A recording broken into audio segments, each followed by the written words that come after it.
Morning వచ్చాము. Afternoon వరకు తిరుగుతూనే ఉన్నాం. ఇంకా కొన్ని ప్లేసెస్ ఉన్నాయి కైలాసగిరిలో తిరగడానికి. ఇంక ఓపిక లేదు బాబోయ్! అంటున్నారు నా పిల్లలు.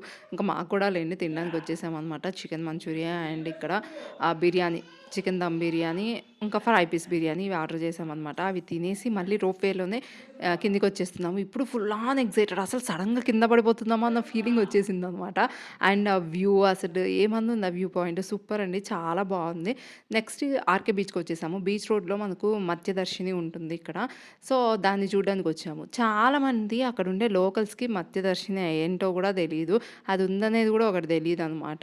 మనకి టూరిస్ట్‌గా వెళ్ళే వాళ్ళకు మనం సెర్చ్ చేసుంటాం గాబట్టి, మనకి ఈ ప్లేస్ ఉందని అక్కడ చూపిస్తది గాబట్టి మనం వెళ్తున్నాం అంతే.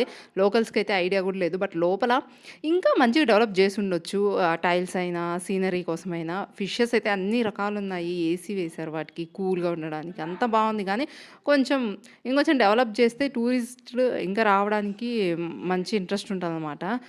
పిల్లలైతే మంచిగా ఎంజాయ్ చేస్తారు. ఎన్ని రకాల ఫిషెస్ ఉన్నాయో పెద్దలం మేమే ఎంజాయ్ చేస్తున్నాం. అండ్ ఎవ్రీ అక్వేరియం దగ్గర పైన నేము అవి తినేవి సంథింగ్ వాటి స్పెషాలిటీ అన్నీ ఉన్నాయన్నమాట. ఇక్కడ టార్టాయిసెస్ కూడా ఉన్నాయి. మా పిల్లలు ఫుల్ ఎక్సైట్ అయ్యారు టార్టాయిస్ చూసి. అండ్ ఫిష్‌కి ఫుల్ బాడీలో ఎక్కడ ఏమేం పార్ట్స్ ఉంటాయి అవన్నీ ఇక్కడ డిస్‌ప్లే ఉందనమాట. ఇన్ని ఉంటాయా ఫిష్‌లో అనిపించిందనమాట. మనిషికి ఎలా ఉంటాయో దానికి కూడా అలానే ఉన్నాయి. అండ్ నా కూతురు ఫుల్ ఎక్సైటెడ్ ఇక్కడ. ఫుల్‌గా ఎంజాయ్ చేశారు పిల్లలైతే ఈ ప్లేస్‌ని. ఫ్రీనే కదా! లైక్ అండ్ సబ్స్క్రైబ్ చేసి